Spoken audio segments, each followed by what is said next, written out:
Hey guys, before we jump into this guide, I know you're all excited to see this absolutely insane, incredible budget baited hook Darius list. I just wanted to say something that I'm only going to do once going forward, and that is thank you. When I first posted my hook Darius video with Divine Judgment, I genuinely had no idea what to expect. But the support, the views, the comments, the subscribers, and all the direct messages and Discord messages I got completely blew me away. I was not expecting that level of response from so many people. So I just wanted to sincerely say thank you. It has truly inspired me to keep making more content. And speaking of that first Darius video, a lot of you commented saying you loved the deck, but you wanted budget-friendly paths to build something similar without spending several $100s. I got a ton of those exact messages in Discord as well as the YouTube comments. And on screen here, I'm popping up some of the YouTube comments that I got. I'm not even going to bother showing anything that I saw in Discord and messages or in any of the public spaces there. But all of those requests got me thinking, is a budget Darius deck even possible? So before I even started building this guide, I asked around. I asked in person, at my local events, I asked in streams, I asked in direct messages, and all over the Riftbound community to kind of see what different people thought. And I wanted to know if anyone believed a budget baited hook Darius list could actually be not only in existence, but also competitive. So to really kind of test this sentiment out, I made even a poll in the Darius dedicated thread in the community Discord for Riftbound, and here are the results. So needless to say, the overwhelming majority of people said there's no such thing as a budget hook Darius list. So that's when I decided I wanted to find out for myself. Can you actually build this deck for under $100 USD, of course, because that's where I am in the United States, and still have it be competitive? And let me tell you guys, wow. Not only is it possible, it performed way better than anyone, and I mean absolutely anyone expected, even myself. All of that feedback and the community skepticism is exactly what inspired this video. The complete budget progression path for Hook Darius. And one last thing before we dive in, after the guide itself, this video will include several gameplay videos with commentary. Most of the video's runtime will actually probably come from those gameplay segments, so feel free to use the YouTube chapters to navigate and jump around as needed. All the prices in this video come from the Piltover Archive Automatic Price Checker, which uses Card Market as the base source. Most of us use Piltover Archive as our deck building website and way to share lists with each other and whatnot, so I felt like that made a good sense. And also note that all the prices of this deck was at the time of recording, which was November 28th of 2025. So of course the price of things are subject to change, and prices will vary depending on your region, where you buy it from, who you buy it from, any availability, any postage fees. So treat these prices that I'm posting on here kind of as like a snapshot at the time of this recording, not really a guarantee for how much you can get it for. As we get into this, I do want to be very clear. I do have an upgrade path, and the upgrade path is not set in stone. This is simply my recommended route to keep budgets under control while making the deck as functional and competitive as possible at each stage. So feel free to kind of mix and match any upgrades however you want. Throw in some other ideas in there if you feel like it works better for you. But I digress. In this guide, we're going to be going through 4 different builds, all right, where the first build is going to be the most budget. I'll call it phase 1, and the last build is my kind of full power Divine Judgment list that I posted from my last video. Across all these different versions, 2 budget kind of star card standouts carry this core plan of being in budget, and you're going to think I'm crazy here once again, all right guys, but Sundisk and Vi. All right, Sundisk is a super cheap, hyper aggressive tempo accelerator. All right, and then Vi is your kind of cost efficient finisher. All right, so Vi is coming out with Accelerate, dumping up to all your trash cards, is kind of potent, turns out. Accelerate Vi is kind of potent. So let's jump into phase 1. All right, this is my phase 1 most basic budget baited hook build, which is this deck costing a total of In US dollars, $76.27, whereas the euro price is 69.97 euros. All right, so this is the true starting point. It's incredibly inexpensive. It's compact. It teaches you the core hook Darius mechanics while still packing one hell of a punch. So the budget engine here that we're using are the Sun Discs, which is kind of like your budget Seal of Unity. It accelerates your units so you can win tempo early for cheap. You know, the cost that you would pay for a seal, you're paying in power for Sun Disc instead, but you're losing energy, but you're gaining units on the battlefield. This is absolutely insane. Guys, I cannot stress this enough. Sun Disc has been slept on for too long.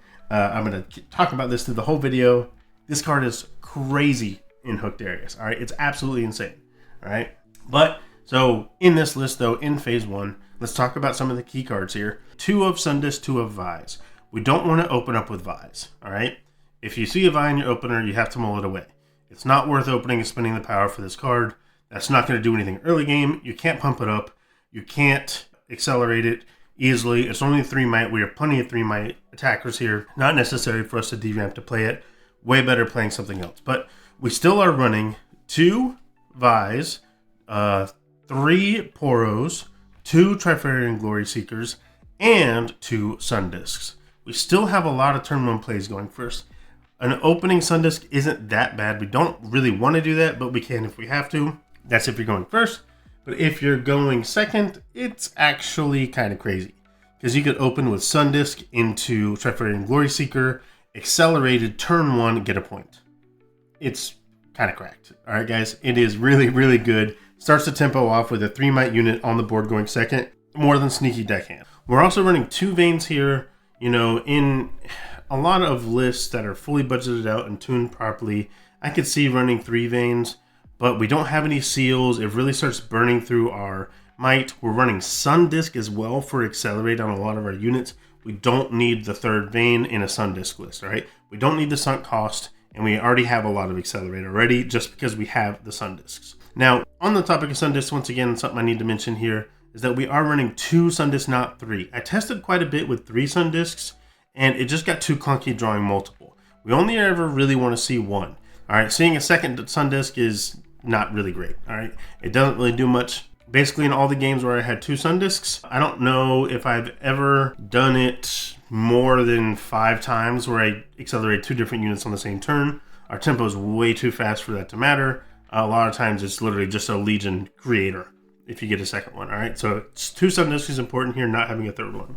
Dangerous Duo is really, really, really, really good with Sun Disc. All right, it accelerates out as a 3 might. When you cast it, the card does not say give an other unit. It says give a unit, which means it could target itself.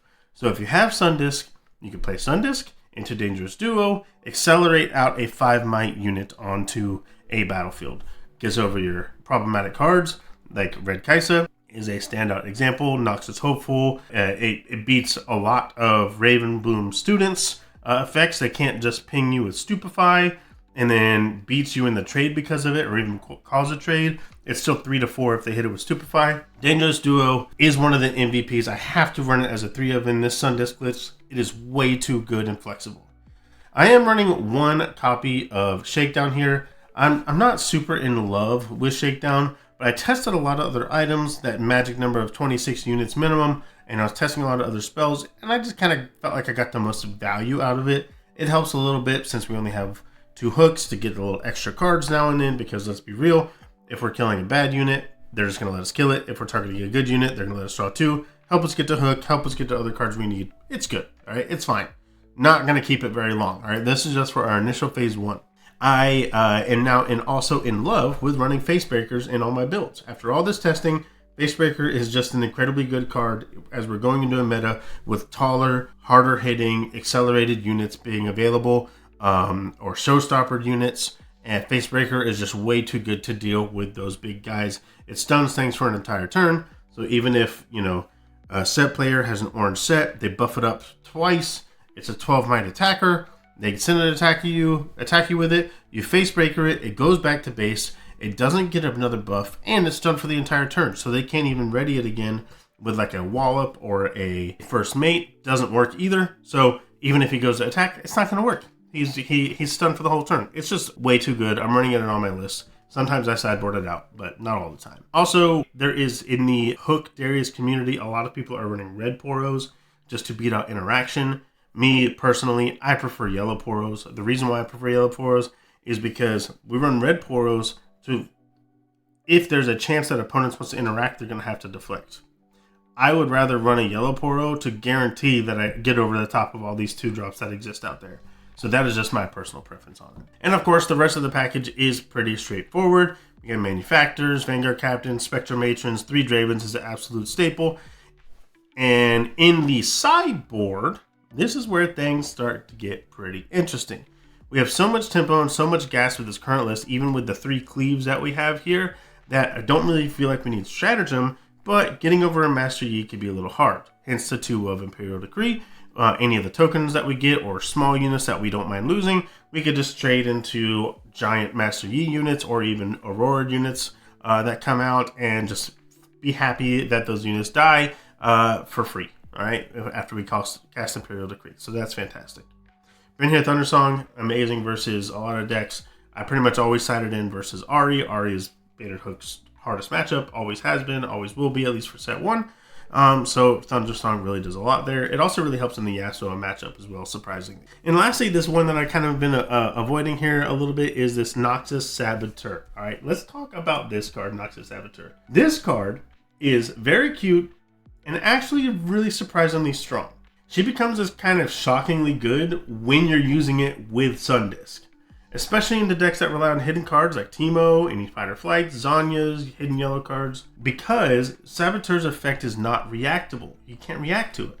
Therefore, once you tap the Sundisk and say, do you have a response to my Sundisk, which guys, make sure you do that. That's a good habit to have. Let your opponents react if they have mana up or if they're a deck that can react.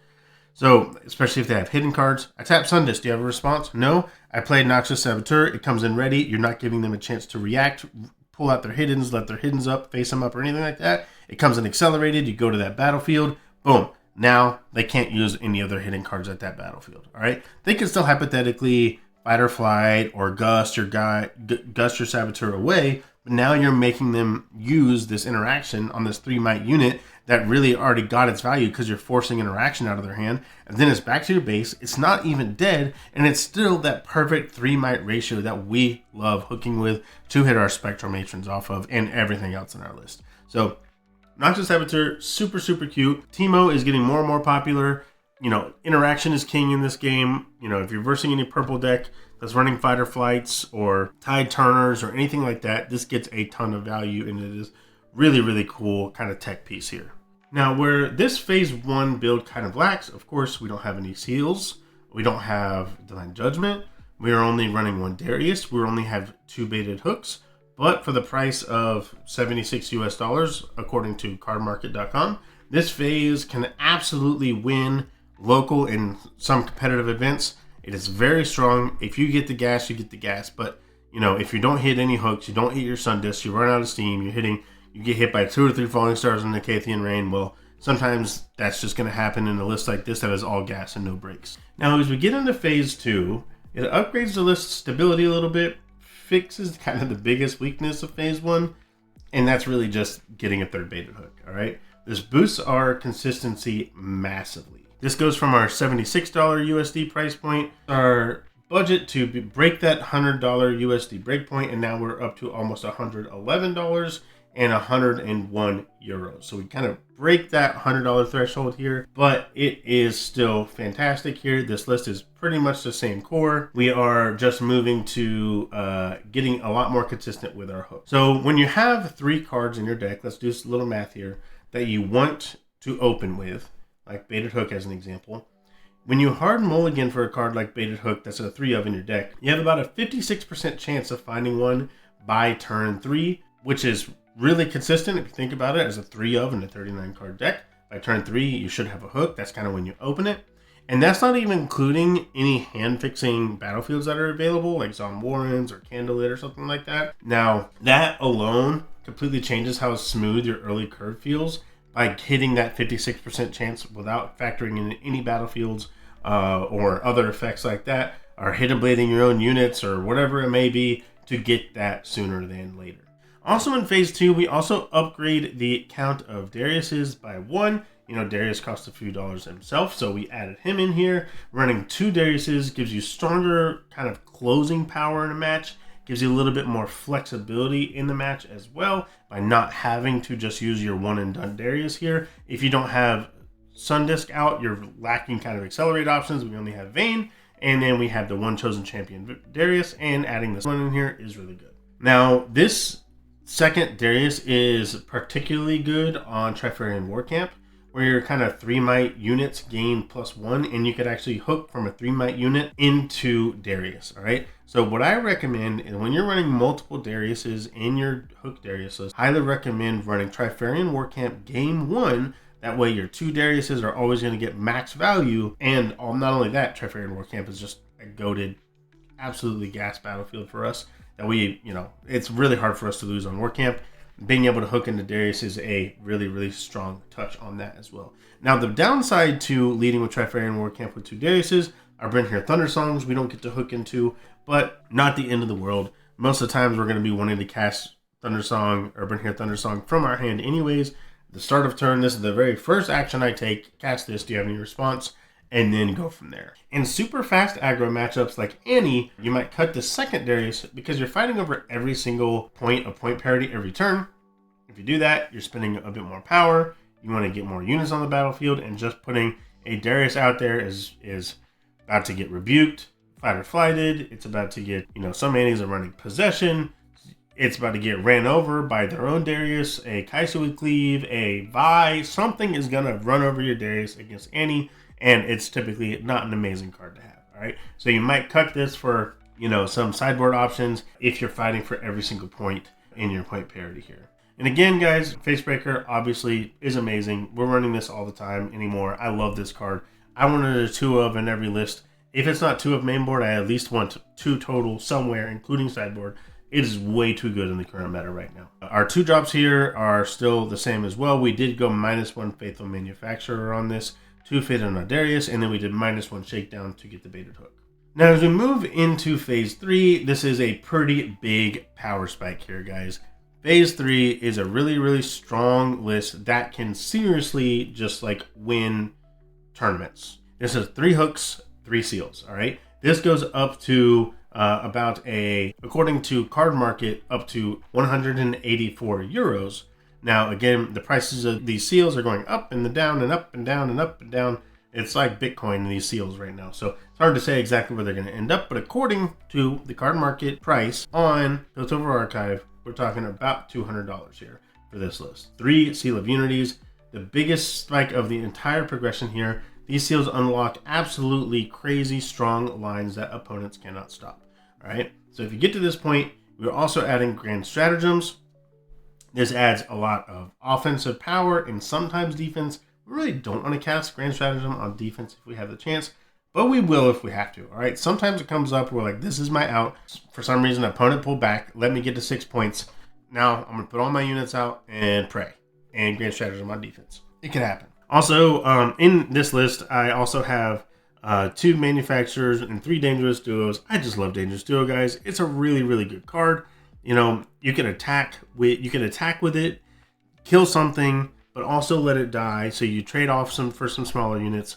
Then you Spectral Matron it back, bring it back in. It buffs up another unit. You can attack with that new unit now, and it's just getting a lot of extra value out of it. All right, dangerous duo is just a really good card. I have 2 manufacturers here. If you did not want to run 3 dangerous duos, you could go down to 2 and then add 1 back in for the Faithful Manufacturer. But otherwise, this list is a very, very strong list.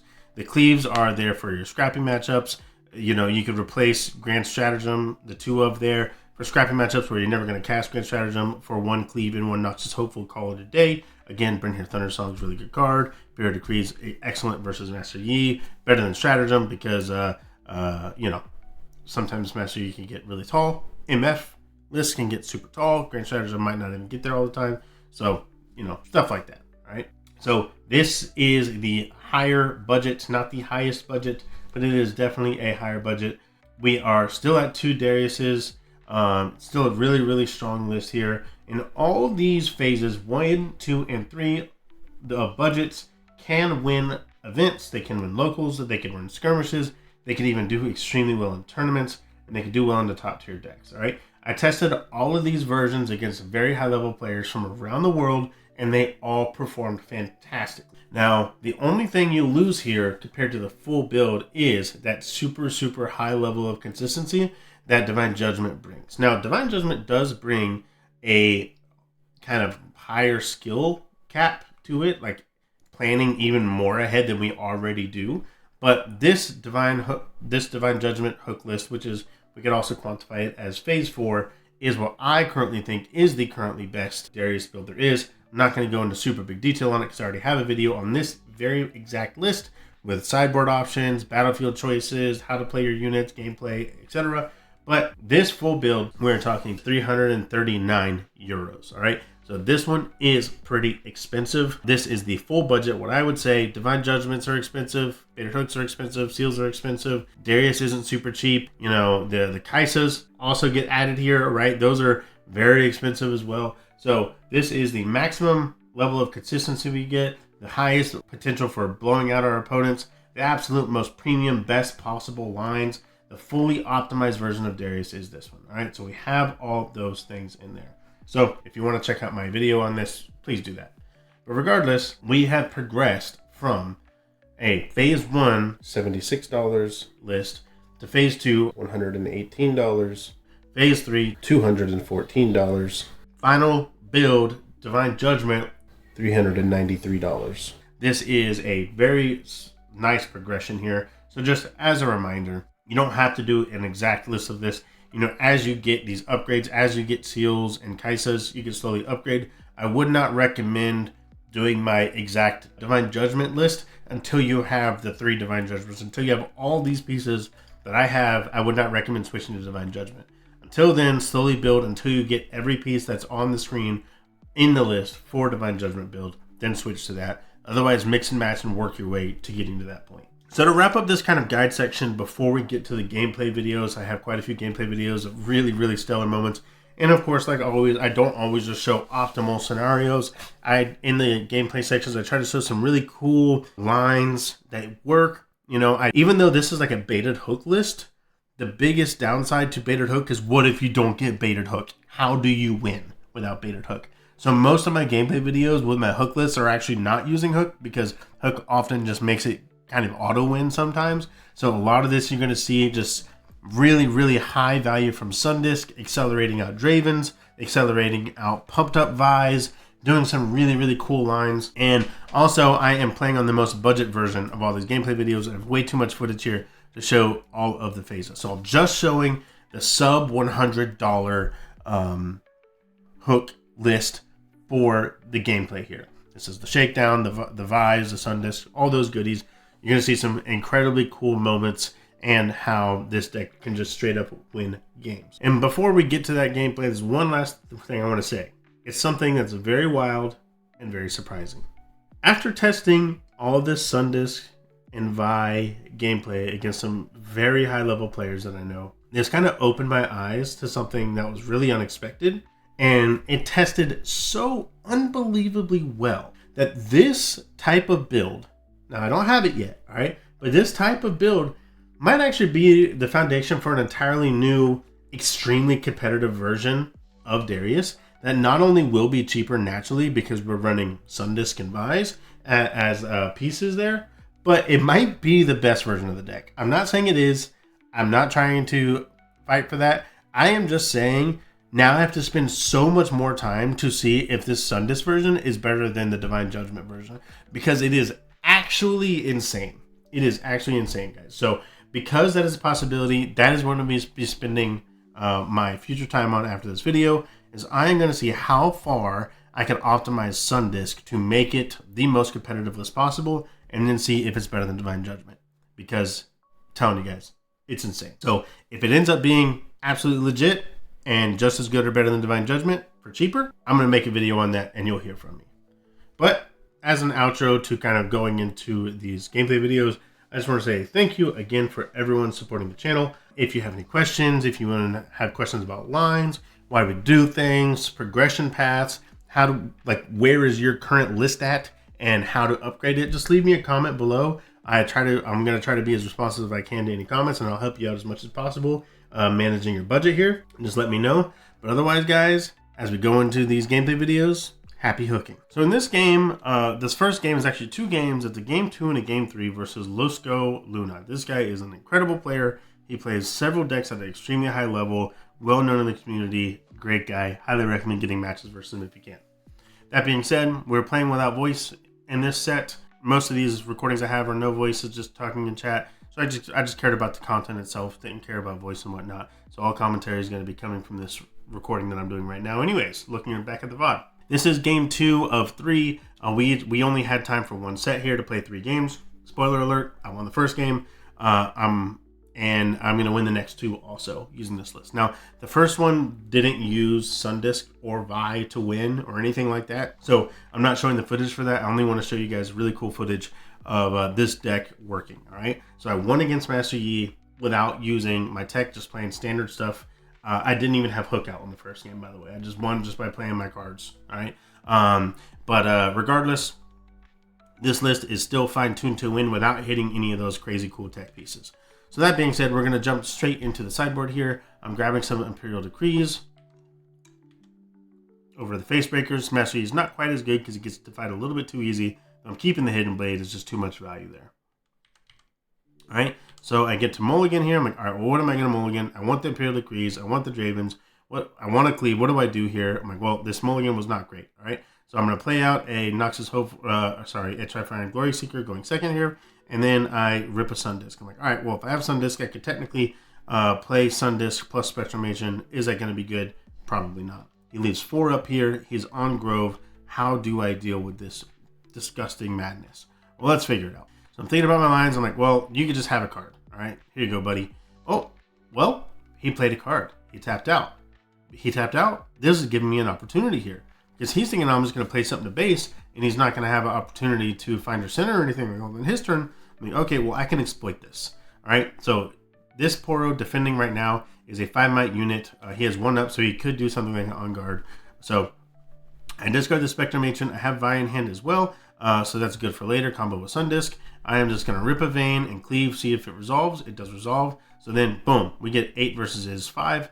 Easy, take off Grove, easy win. Great move here. Just go into best practice here. Go into the other battlefield first, see what they do, see if they do anything here. Do they tap out? They do. Fantastic for us.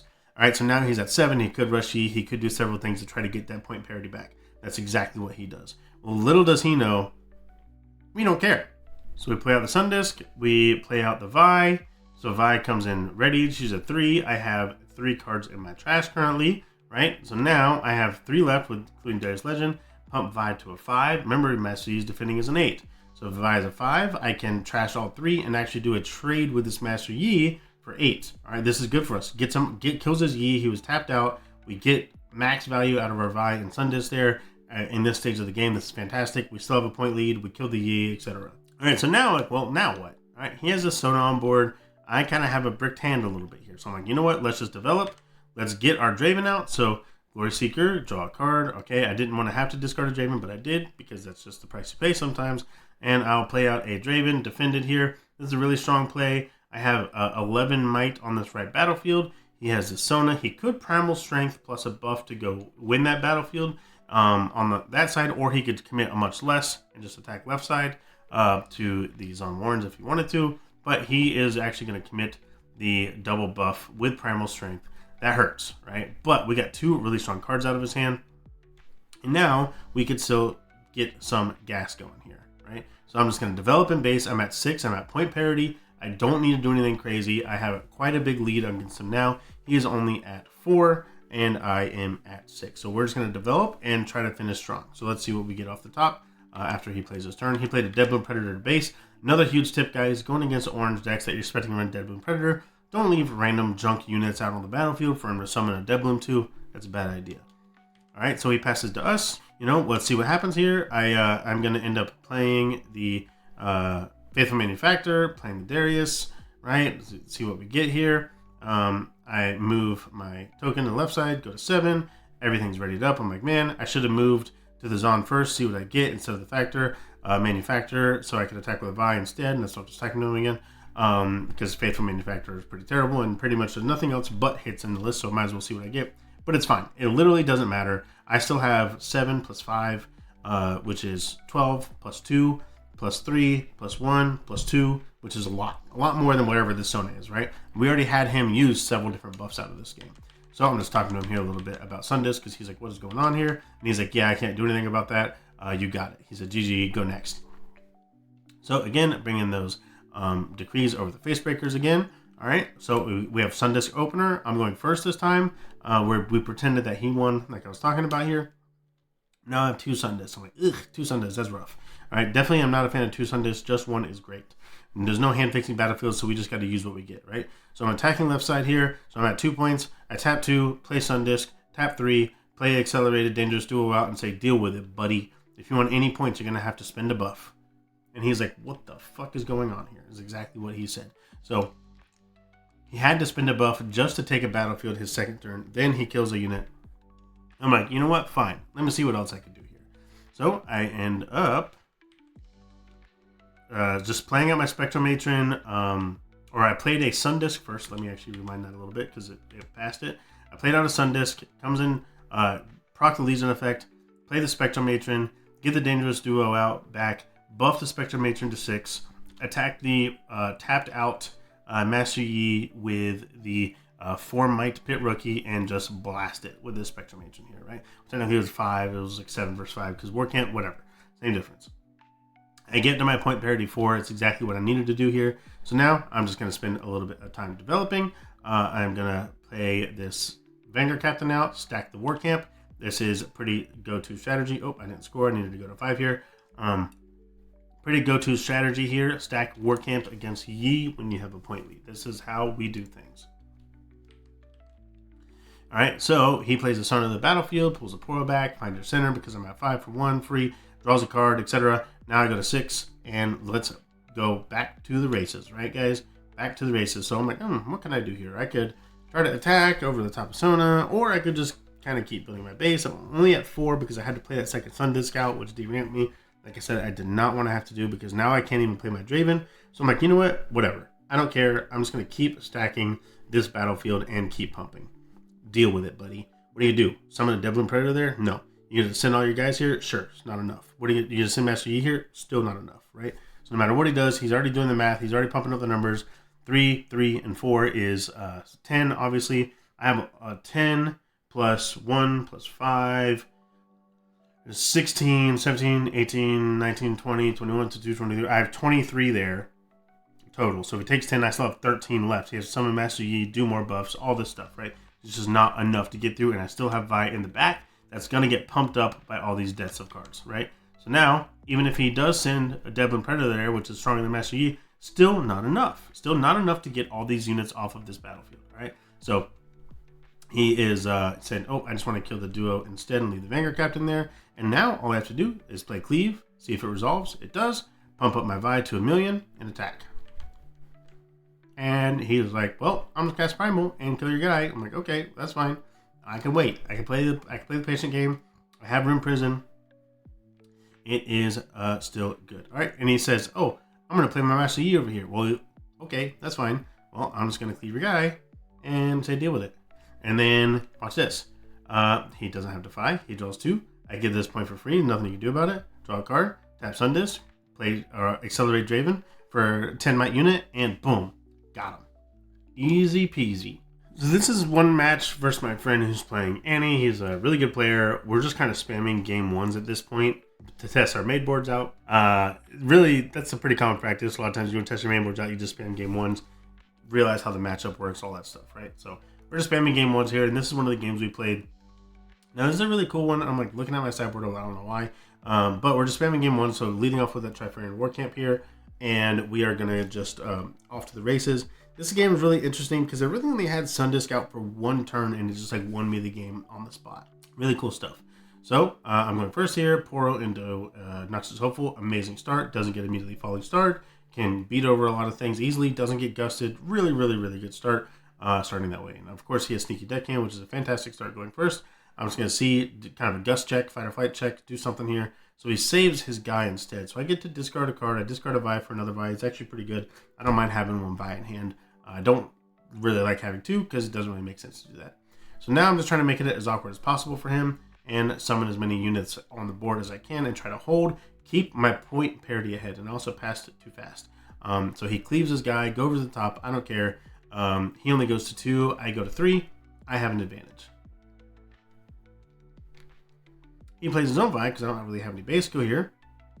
So now I'm going to tap. This is not something that you try to do against Annie. He's down to 1 card though. So I'm like, all right, I need to keep my pressure up. So I tap the Hidden Blade and kill my recruit. This enables a few things. One, if I got Sundisk here, I could go over the top of that left one. But at the very least, because it's a card that I played on my turn, I can also play Darius if I need to get that point parity here. And I'm like, do I play the Darius? Do I play to the board?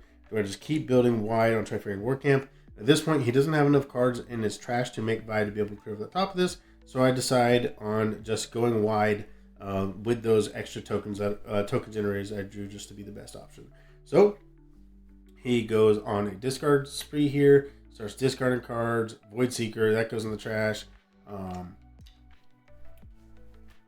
So now his Vi has 7 cards that he could use. He rebukes a guy to put another card in the trash. -5 might. -5 +1 if you consider the Vi. There's a lot of options here with his Vi. So he ends up attacking, putting everything in the trash to get over the top of this. All right. So he had to put everything in the trash to not be, or to, so what was it? He put 8 in the deck. So it's 8 + 3 on Vi is 11 + 1 is 12 + 5 from his hopeful. So he's at 17 and I'm at 4, 5, 6, 7, 8, 9, 10, 11, 12, right? So he's exactly at 12 on his Vi here. He could not get any more. He tried his best, and 12 is the max, so it's always a trade, which means the hopeful could be the one left alive. And I'm like, you know what? Just in case things go sour, let's kill the Vi. If I can kill the Vi, I can kill the hopeful. That was my thought process. So that's what happens here. And then now I'm just going to play the Draven. Play the Darius, play the hopeful, go to 4. Now, point parity here. He is technically in the lead because he can go to 5 here, pretty much undisputed. Now he plays his Darius, and now he's really going to go to 5 because he drew the stack deck, cost 1, play the Darius, really good to enable Darius, 7 over my 5 here. And I'm like, okay, well, I thought I was in a pretty good spot. So he passes to me, and I'm like, oh, you haven't scored your 6 point yet. He ends up scoring that in a second. So we do this. I drew a Sundisk off the top. I play my Sundisk. Then now I'm just going to play my Draven onto the battlefield against Darius with Accelerated, which is incredibly potent if you can't tell. And I still have Vi sitting in my back pocket if I need to do an even crazier push. And now he's like, man, what do I do now this Draven just accelerated over my Darius that I needed?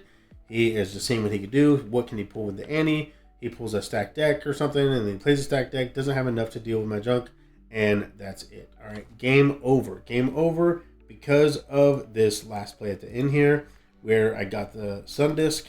I played Sundisk. I accelerated my Draven out. Perfect curve here for that, and my Draven beats his Darius. I go to 6 points, and there's nothing he could do now. He needed that Darius to survive so he could cap 2 points on his turn to win. All right, so another game 1 test like I said we were doing here. And all right, so I get 2 face breakers. Well, this is amazing in the matchup, but starting with them, not so good. All right, so unfortunately I had to bottom those. I'm going first here, so I play out my Poro. Next turn I could play, I could play Sundisk into Vanguard Captain and score 2 points. Tried and true method of Sundisk here. Very strong strategy. All right, so he plays out Noxus Hopeful, Alpha Stack Deck, which is fine. We are going to get the Poro, see if he has any interaction. If he doesn't, pretty much guaranteed to get 2 points. All right, so in this case, does that change our strategy at all? Well, let's see.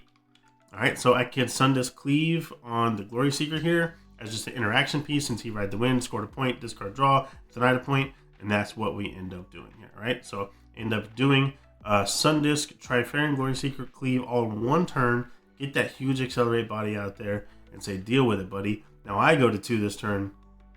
I'm just going to play on my Draven. I have nothing else that's good to do here. I can't Legion affect my Vanguard Captain into it. Does Draven die to Falling Star? It sure does. But you know what? If Draven dies to Falling Star, I still have another unit on the board.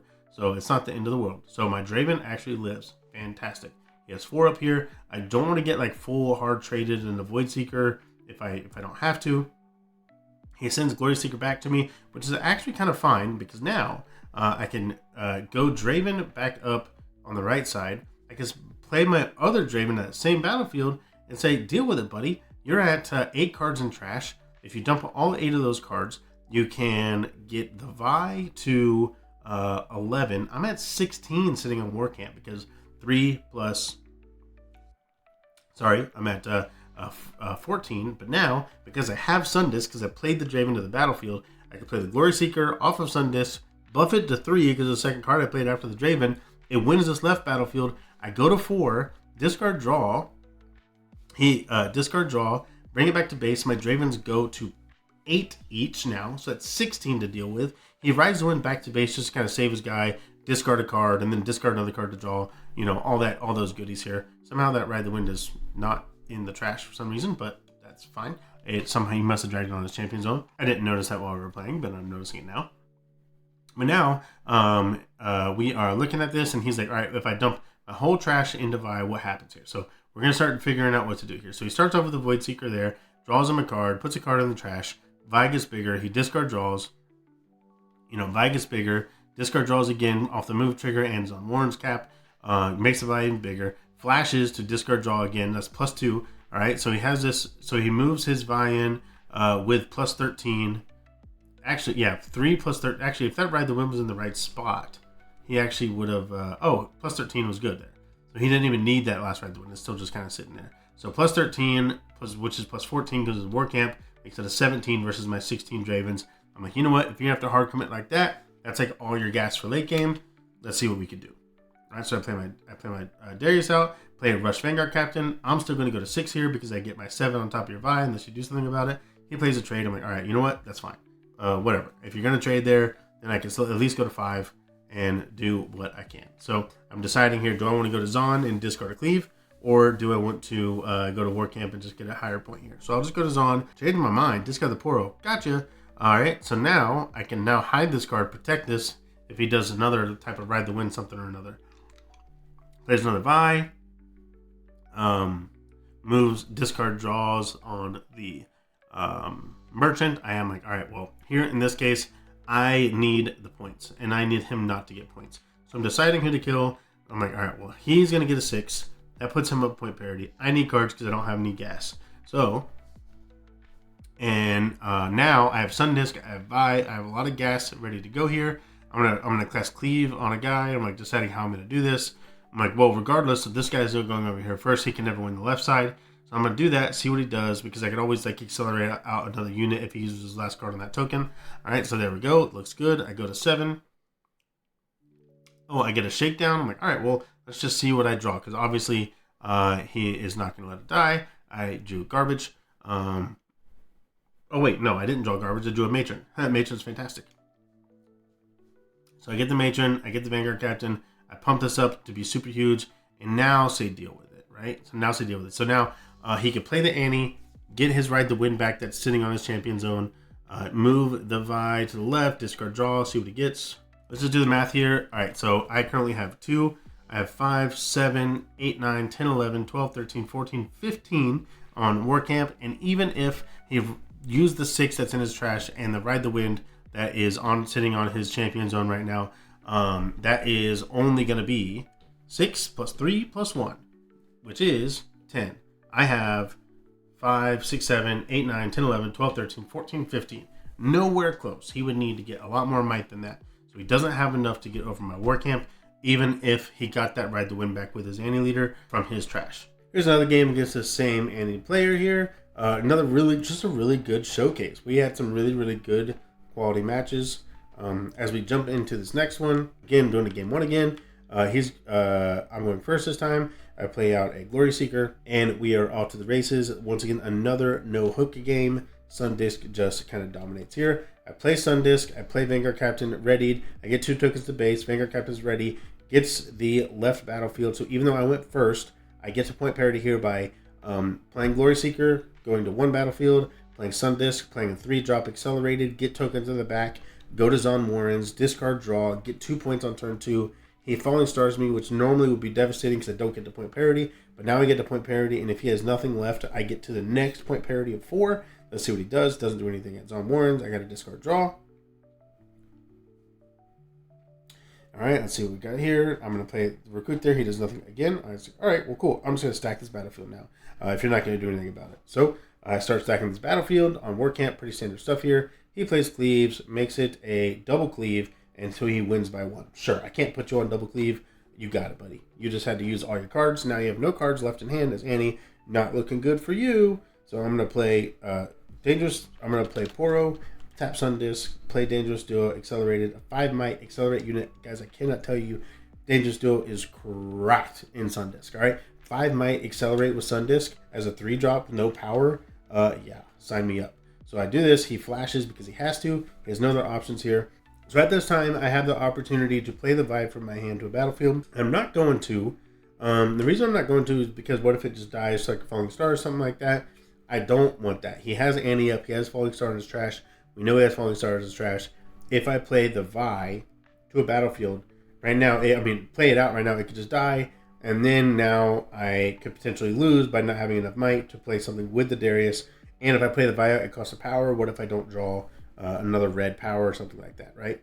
So there's a small error in the recording on how things happened on this game that we played. I had to kind of go back and fix it up a bit. So in that case, gonna look a little bit oddity. My Dangerous Duo is dead. He attacked it with Noxious Hopeful. He played Annie, got Falling Star back.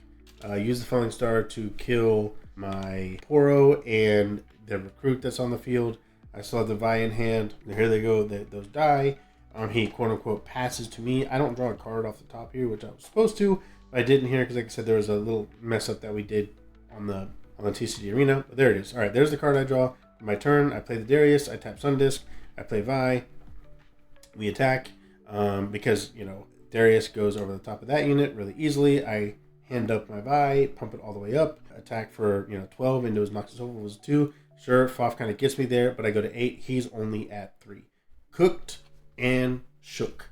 All right, guys? Cooked and shook. That's what I'm saying. Sundisk frisked him down. All right? So that is really, really strong Sundisk showing there. In that case, so much pressure, so much tempo into the aggro deck that is Annie. Yeah, guys, these are some really cool gameplay videos here of Sundisk just getting so much power and pressure onto the board quickly, fastly. Even if you get it later, accelerating out a Draven or a massive Vi to win the game is just super strong. It's really strong. There is got to be ways where this list can be incredible. I didn't get tons of matches done because this is just like a guide for something that I don't care about because I have every card I would ever need for Darius. So I don't want to spend too much time hunting for amazing footage against amazing players for every list like I did before with Kaisa and Aurora Misfortune and so on and so forth here. But I think you guys could see this has legs. It's strong. Even for this sub $100 budget, it is a very strong list, has tons of gas, and you can still dominate, win events with this easily. There's still a lot of lines to play out. You still have baited hook to play with to hook and make some amazing plays and kind of have this build around archetype. But you don't have to have hook. Sundisk kind of does it. Now Sundisk combos with hook incredibly well because you can accelerate a hooked unit if you play any other card this turn, which is really easy for us to do. We have all kinds of cheap cards. Play a cheap card. If we don't want to accelerate that, then we hook, or we hook first if we want to accelerate a card from hand next, right? So, at most, our Draven costs 5. So we either play Draven and then hook out something else, maybe another Draven, or hook out whatever just to enable the Sundisk to hit that Draven accelerated, right? So a lot of really options here, a lot of power, will get people by surprise. Not only that, it's still strong even if you don't surprise them. Still really, really strong, guys. So check out this build, give it a shot if you're on a budget, go through those progression paths, get even stronger games than I had in the footage that I showed you, which is just the kind of the better units and the better builds, and let me know how it goes, all right? And if you have parts of this and if you're in between phases, make sure you just let me know in the comments, all right? And also, as always, guys, I didn't talk about this in my other video, but for every YouTube kind of content creator, it helps a ton if you subscribe to make it to where it's easier for us to get benefits for YouTube. And if we get benefits for YouTube, we're going to want to make more videos. So if you enjoy content like this, make sure you hit that subscribe button, and it makes it just so much easier for me to, if this is a path that you enjoy, it It makes it a lot easier for me to keep doing this. All right. So anyways, guys, as always, thank you for watching. I'll see you later.